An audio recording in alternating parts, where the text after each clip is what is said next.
আদিবাসীদের এসআইআর না করতে উস্কানি।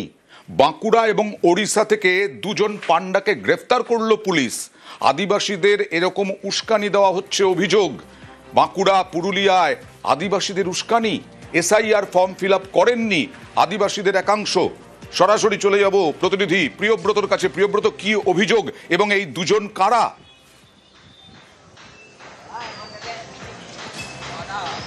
দেখো, ভবেন্দ্র মারান্ডি তিনি উড়িষ্যার ময়ূরভঞ্জ জেলার বাসিন্দা এবং অন্যদিকে তাকে জিজ্ঞাসাবাদে পাওয়া গেছে সন্তোষ মান্ডিকে, যেখানে তার বাড়ি হচ্ছে বাড়িকুলের এলাকায়। এই দুজন কিন্তু এই যে চক্র, যেখানে আদিবাসীদেরকে ভুল বোঝানো হচ্ছে যে এসআইআর ফর্ম তাদেরকে ফিল আপ করতে হবে না, কারণ তারা কিন্তু এই এসআইআর এর ঊর্ধ্বে তারা মাঝি সরকার, সেই অন্তর্রাষ্ট্রীয় মাঝি সরকারের তারা অন্তর্গত। সেক্ষেত্রে তাদেরকে এসআইআর ফর্ম ফিল আপ করা দরকার, তারা ভারতের নাগরিক নয়। অন্যদিকে ময়ূরভঞ্জ জেলায় যেখানে তাদেরকে বলা হচ্ছে, যেখান থেকে অ্যারেস্ট করা হয়েছে ভূপেন্দ্র মারান্ডিকে, সেখানে ৩,০০০ টাকা জমা নেওয়া হয়েছে। তাদের এসআইআর ফর্ম ফিল আপ করার দরকার নেই। অন্যদিকে তাকে ভোটার কার্ড, আধার কার্ড জমা নেওয়া হয়েছে এবং তারাও ভুল বুঝেছেন, কেননা আদিবাসী অন্যান্য সংগঠন তারা কিন্তু পথে নেমে গেছে ইতিমধ্যেই যে এসআইআর ফর্ম ফিল আপ করতে হবে, কেননা ভারতের স্বাধীনতার পর থেকে ভারতের যে সংবিধান, সেই সংবিধানের খাতিরে কিন্তু বাংলাদেশের যে আন্দোলন, সেই জল জমি জঙ্গলের অধিকার পেতে হলে তাদেরকে এসআইআর ফর্ম ফিল আপ করতে হবে। কিন্তু অন্যদিকে কিছু লোক এই এসআইআর ফর্ম না ফিল আপ করে কিছু টাকা হাতিয়ে নেওয়া বেনিয়মে একটা চক্র চলছে। এবং বাঁকুড়া থানার পুলিশ, বাঁকুড়া জেলা পুলিশ যখন এই গ্রামে যায় তখন কিন্তু বুঝতে পারে যে কোনো একটা চক্র রয়েছে। পরবর্তীকালে উড়িষ্যা পুলিশের সঙ্গে যোগাযোগ করা হয় এবং এই যে ময়ূরভঞ্জ জেলা, সেখান থেকেই গ্রেফতার করা হয়েছে ভূপেন্দ্র মারান্ডিকে এবং তাকে জিজ্ঞাসাবাদ করেই এখানেও এই নিয়েও চক্র চালু হয়ে গেছে টাকা কামাবার। প্রতারণা করে মানুষকে, আমাদের আদিবাসীদের, মানে সরল সাদা আদিবাসী, তাদের মাথাটাকে ব্রেন ওয়াশ করে এটাকে ভুল বুঝিয়েছে এবং ভুল বুঝিয়ে চক্রান্ত করে আদিবাসীদের মানে ন্যায্য অধিকার থেকে যে তাড়ানোর একটা অপপ্রচেষ্টা। স্যারে যারা পূরণ এখনো করেনি তাদের কাছে আমাদের আহ্বান যে এসআইআর ফর্ম অনতি বিলম্বে পূরণ করুন এবং ভারতের সুনাগরিক যাতে হতে পারে তার জন্য আমি প্রত্যেকের কাছে আহ্বান জানাচ্ছি। সরকার নথি যদি আমরা সিলিন্ডার করে দিই, মানে শিকার গেলে যেমন আমাদের অস্ত্র লাগে, সেই অস্ত্রটা আমরা হাতছাড়া করে নেব, তাহলে আমরা সরকারের সঙ্গে লড়াই করতেই পারবো না।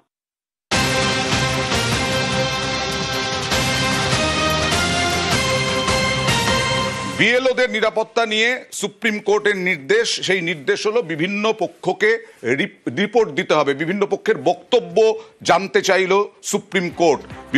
বুথ লেভেল অফিসার তারা তাদের নিরাপত্তা নিয়ে মামলা হয়েছিল, নিরাপত্তা নিয়ে অবস্থান জানতে চায় সুপ্রিম কোর্ট, সব পক্ষের মতামত জানতে চায়।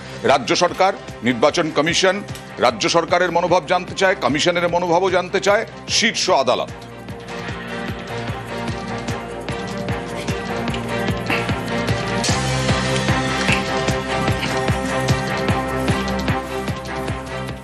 আর সেই নিহত সোনা ব্যবসায়ী স্বপন কামিল্লা, তার পরিবারকে হুমকি দেওয়া হচ্ছে।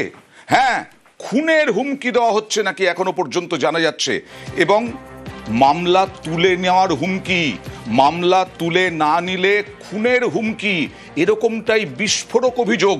কথা বলবো সরাসরি প্রতিনিধি জিয়াউলের সঙ্গে। জিয়াউল,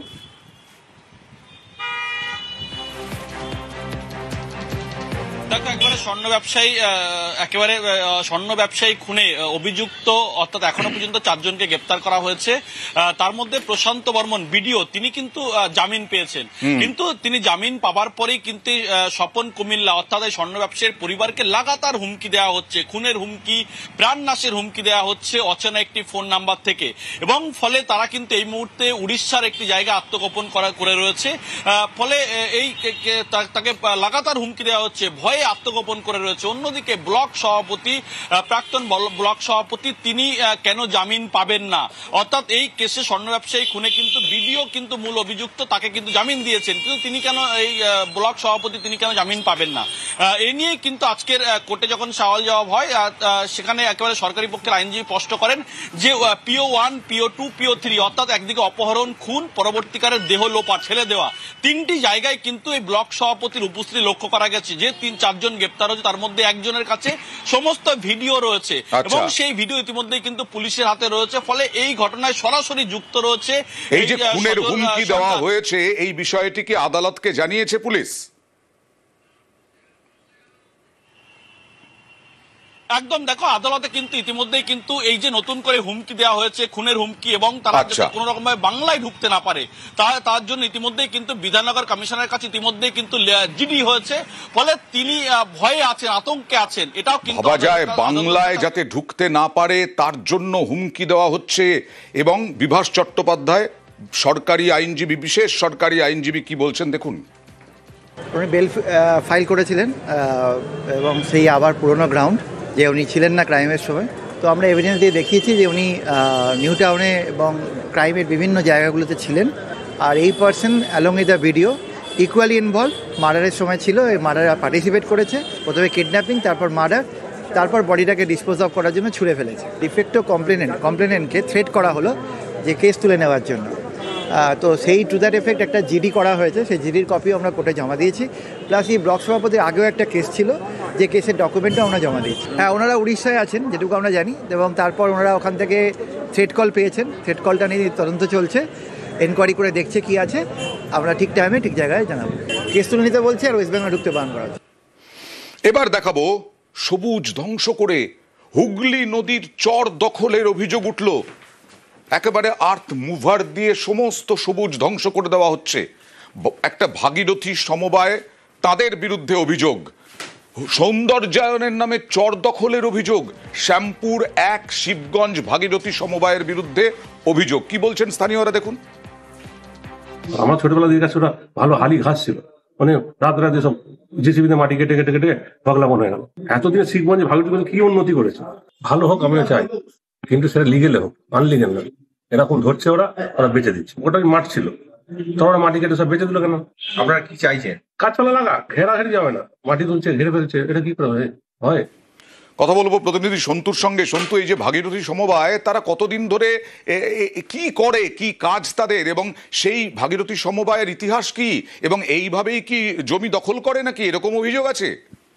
দেখেন, স্থানীয় বাসিন্দাদের একাংশে কিন্তু এমনটাই অভিযোগ করছে। এই ভাগীরথী শ্যামপুরের শিবগঞ্জে যে ভাগীরথী কোঅপারেটিভ সোসাইটি, তাদের বিরুদ্ধে কিন্তু এর আগেও কিন্তু নদীর চরগুলো দখল করে সেখানে বিভিন্ন ইট ভাড়াকে ভাড়া দেওয়া হয়েছে, এমনটাই কিন্তু স্থানীয়দের একাংশের অভিযোগ। এই সোসাইটির স্থানীয় প্রশাসন কি করছে? দেখো, স্থানীয় প্রশাসন কিন্তু এই যে নদীর চর, 40 বিঘা নদীর চর ঘেরা পরিষ্কার করার কাজ করছিল সোসাইটির দাবি যে ওই এলাকায় যে ফাঁকা জমি বা নদীর চর পড়েছিল, সেই চরগুলো দখল হয়ে যাচ্ছিল। তার জন্যই তারা কিন্তু ওই এলাকায় বিনোদন পার্ক, খেলার মাঠ বা পিকনিক স্পট করা যায়, যাতে এলাকার সৌন্দর্যায়ন করা যায়, তার জন্যই এই কাজ করছিল। যদিও তারা অবগত, তারা স্বীকার করছেন যে প্রশাসনকে তারা মৌখিকভাবে জানিয়েছেন, কিন্তু প্রশাসন কোনো লিখিত কোনো জায়গায় কোনো তাদের কাছে অনুমতি নেই। এই নিয়ে কিন্তু ডিঙাখোলা গ্রাম পঞ্চায়েত প্রধানের কাছে যখন আমরা যাই, তিনি কিন্তু স্বীকার করে নিয়ে তার কাছে লিখিত কোনো নেই। যেহেতু অবাক কাণ্ড, এইরকম জায়গায় এতটা জমি জুড়ে এই সৌন্দর্যায়নের নামে চর দখলের অভিযোগ উঠছে, আর পঞ্চায়েত প্রধান বলছেন তিনি কিছুই জানেন না। আমরা এটাকে বিনোদনের জন্যে একটা পার্ক তৈরি করব এবং খেলার মাঠ তৈরি করব, এবং তার সঙ্গে একটা বড় পুকুর খনন করা হবে। এইভাবে আমরা এটাকে অ্যাকোয়ার করে নিয়ে পিকনিক স্পট এবং বৃক্ষরোপণ করে সৌন্দর্যায়ন করে আমরা এটাকে একটা ট্যুরিজমের মতো করতে চাচ্ছি। একদিকে জনস্বার্থেই এটা যেহেতু হচ্ছে, প্রশাসন আনঅফিসিয়ালি আমাদেরকে সাপোর্ট করছে বলে আমরা মনে করি। এটা একবারে পুরোটাই অসত্য এবং মিথ্যা কথা। ওই জায়গাগুলো যারা বলছে তারাই দখল করে কিছু ইট ভাটাকে দিয়ে দিচ্ছিল, এবং অলরেডি কিছু দিয়ে দিয়েছে, সেটা আমার কাছে খবর আছে। এটা ব্যক্তিগতভাবে কেউ ঘেরে নেবে এটা আমি চাই না। গভর্নমেন্টের কোনো প্রজেক্ট হোক এটা আমি চাই, এবং তার জন্যই ঘেরা আছে। সোসাইটি বলছে আমাদের বিএলও থেকে শুরু করে ভিডিও স্যার লিখিত কিছু দেয়নি, কিন্তু মৌখিকভাবে বলেছে করার জন্য। কীভাবে আইনিগতভাবে কী হবে ওটা ওনাদের ব্যাপার। তবে আমি মনে করি যদি জনস্বার্থের কাজে লাগে তাহলে আমি বলবো যে ঠিক আছে। আর বারাসাতে খেলার মাঠ দখলের চেষ্টা, বারাসাতে খেলার মাঠ দখলের চেষ্টায় কাজী পাড়ায় একেবারে ধুন্ধুমার। দেখুন।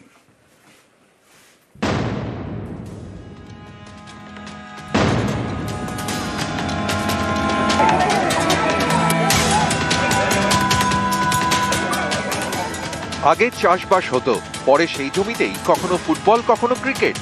প্রতিদিনই ছোটরা এই মাঠে নামে। ছোট থেকে যে মাঠে দল বেঁধে দাপাদাপি, সেই মাঠই নাকি ব্যক্তিগত সম্পত্তি, এমনই দাবি স্থানীয় একজনের। তিনি মাঠ দখলের চেষ্টা করছেন বলে অভিযোগ। এ নিয়ে বারাসাত